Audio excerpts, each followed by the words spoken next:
Welcome back to Real Estate Today. I'm Elliot Koolik. We're with Gary Schlossberg of National Home Building and Remodeling. And the music you hear in the background is music to Gary's ears, because if he didn't hear that, he'd be very upset, because that means things are being done on his job site. This is a classic example of a neighborhood that was built kind of in the 80s, I guess, right? And what you're starting to see now is a lot of additions and remodeling. And in this particular example, what is going on here, Gary? Well, this is a typical example of what we do and what so many of our clients are doing. This is a second-story addition behind me. This homeowner added a third-car garage and a second story above. Probably more and more popular is the media rooms, the game rooms, and that's what we're doing here. We're adding bedrooms, bathrooms, a media room, a game room. So the house is going to really have it all when it's done. Now, the existing house before they did the addition was how large? The existing house is about 4,400 square feet. And they're adding another 1,400. About 1,400 and a change. little under 6,000 square feet. Right. And what's kind of nice about a neighborhood, we happen to be in Les Jardins in Boca Raton, and what this neighborhood is known for, aside from the lush landscaping, is they have nice sized lots. And what you're starting to see is, as compared to some of the newer communities, land is at a premium. And I imagine one of the things that they kind of toyed with is that they love the neighborhood so much, it just was lacking in some of the newer amenities that some of the newer houses have. Well, that's very true, Elliot. I mean, in this particular case, by going up, we did not sacrifice any of their yard. Now, as Elliot said at the beginning, this neighborhood's an older neighborhood. Some of the land or some of the lots are actually larger than some of the others we've seen. And this particular client wanted to maintain that. He has young children. He wants to maintain a nice yard with a pool. So by going up, we were able to accomplish more square footage and keep his yard the way it was, really. So it worked out well. Now, when you met with them originally, what analysis did you go through to did they come to you and say, well, we're looking to do this type of addition, or had they done any homework before they even considered? This particular client did do homework. He kind of knew what he wanted to do. He knew that he didn't want to sacrifice the yard. He knew he wanted to go up. He knew he wanted a game room. He knew he wanted a media room. He knew that he wanted a couple more bedrooms and a bathroom. So this homeowner was one of the more educated homeowners in that he really had a direction. So that helped us, expedite things. Now, I'm sure a lot of people at home, they don't really understand how long a lot of this process takes. Right. So from the day you met them till, let's say, you broke ground, how long was that process? 4 days. 4 days. The first thing we have to do, of course, we do everything by code. So we have to get architectural plans, we have to get permits, and so on and so forth. Currently, permitting is taking about 6 to 8 weeks. Architectural plans, if they have them, we go right in for permit.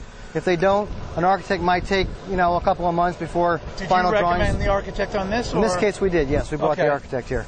So you're looking at about probably about 5 weeks of actual working time on this project. And I don't know if everyone at home can see what's going on, but I see they did concrete block on the first floor, and you did frame on the second. Yes. I know sometimes people, sometimes the whole house is built out of frame. Right. Sometimes it's all block. What are the issues that surround those kind of... Well, again, in this particular case, this is an existing home. So that means the home was built with a certain type of foundation and footings to hold the foundation. So we're adding a second-story addition to what was a single-story home. So therefore, to lighten up some of the load on the second floor, we went ahead and did a stick frame or a framed wood second-story addition. Now, I know a lot of houses are built concrete block on the first floor and frame on the second. Yes. Obviously, there's no issue with hurricanes as it relates to that versus, let's say, doing block all the way up. I mean... Can you do block all the way up? You can do block all the way up. Again, it's easier to do that with a new home than it is to a remodel, depending upon the existing structure. But as far as the hurricane question, Elliot, quite frankly, the codes have become so strict that whether we do it out of plywood, concrete block, or some other material, we have to adhere to such strict guidelines. It really doesn't make a difference. Now, okay, it's a fair answer. Now, on this house, I noticed that the roof, there's no roof obviously on the addition. Correct. And there's a roof on the existing house. Correct. Do you usually recommend that they replace the whole roof, or can you match the tiles, or what do you typically... Well, in this particular case, it's a great question, because matching existing conditions is one of the most challenging parts of remodeling. When I walk away from a home, I don't want it to look like, oh, I see you added this part on. I want it to look like it was always part of the home. In this particular case, believe it or not, we managed to salvage almost all the roof tiles from the original roof that we took off. It took a long time and more labor and a little more, more expensive to do it, but we carefully took off all the roof tiles, and if we ever walk back to the back of the house, I can show you they're all stacked up. Really? So you think that'll be enough coverage? Well, I think it's going to help. Certainly in the front of the house, where you see it the most, you'll never be able to know the difference. So. Okay, that's very interesting. So, Gary, why don't we do this? Let's go take a look at, let's get up close, and maybe we can kind of talk about, the type of trusses, the floor trusses, the plywood, how you applied it, and really give everybody at home a good understanding of what's involved, at least in this project. Terrific. Welcome back to Real Estate Today. I'm Elliot Koolik, and we're here with Gary Schlossberg with National Home Building and Remodeling. And we've been kind of talking about what's going on with remodeling and some of the issues surrounding it, and wanted to kind of look through one of his projects a little in more detail.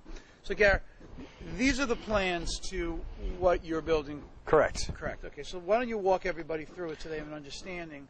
Well, sure. I don't know if you all can see this, but basically what we're doing here, this homeowner has really encompassed everything that I think most of my clients are striving for. First of all, we added a third car garage on the first floor, which of course we all know we don't have enough storage or car room for our cars, and that's a great attribute right there. Going up to the second floor, we added a guest bedroom with its own bathroom. This is kind of interesting. It's a media room, which is totally soundproof. It's going to be like a home theater, which is terrific if you can get it in your home. And then you can see this large area of space is going to be a playroom. Now, I don't know if it's a kid's playroom or an adult playroom, because it is so large. It has a beautiful, or it's going to have a beautiful wet bar, and it's just a fantastic place to entertain. So this house is really encompassing so many of the things that are desired today. And it's really amazing. I'm looking at the area calculations, and the square footage actually is, originally it was 5,300, and they're taking it up to almost 7,000 square feet.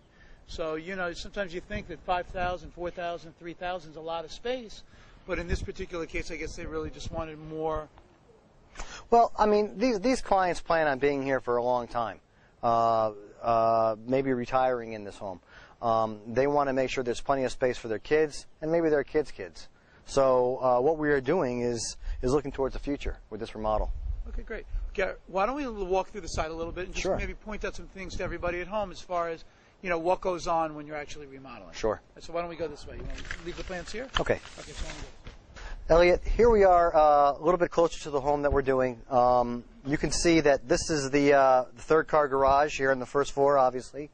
Up above is where the guest bedroom and bathroom will be. Perhaps we can get a shot. I mean, the addition goes all the way back. And again, does not impair on his property, on his yard. So it's a terrific situation for everybody. Now, Gary, notice what are the straps there? Well, again, those are hurricane straps. Those are hurricane straps, typical of South Florida building code. By code, you have to be secured from the very peak of the roof to the walls, to the trusses. I mean, you have to be secured all the way down to the first floor. So that's typical hurricane strapping that is required of today. And what do you have to strap it in a certain amount of distance all the way around the whole? Every single joist and every single beam and every single 2x4 or 2x8 needs to be strapped, so that if it's kind of one of those things that if you do not strap it properly, and God forbid we have a disaster like we had last year, and start to get in, even 1 weak area could really affect the whole structure. So you really have to make sure everything's got to be strapped. Okay. I noticed that you have I haven't seen this actually. I noticed you have the dumpster covered. Right. Why? Is that something that your company does, or? Well, earlier we were speaking about what do you look for in a contractor and so on and so forth. And I said, well, we become part of your family, so to speak. Well, this is what I'm talking about. I mean, it's difficult to be here. I mean, the client, we get along great, but he's anxious to get into his home. We know that a dumpster in his driveway is probably not the most ideal situation for him. So, especially towards the latter part of the day, we like to cover up the dumpster.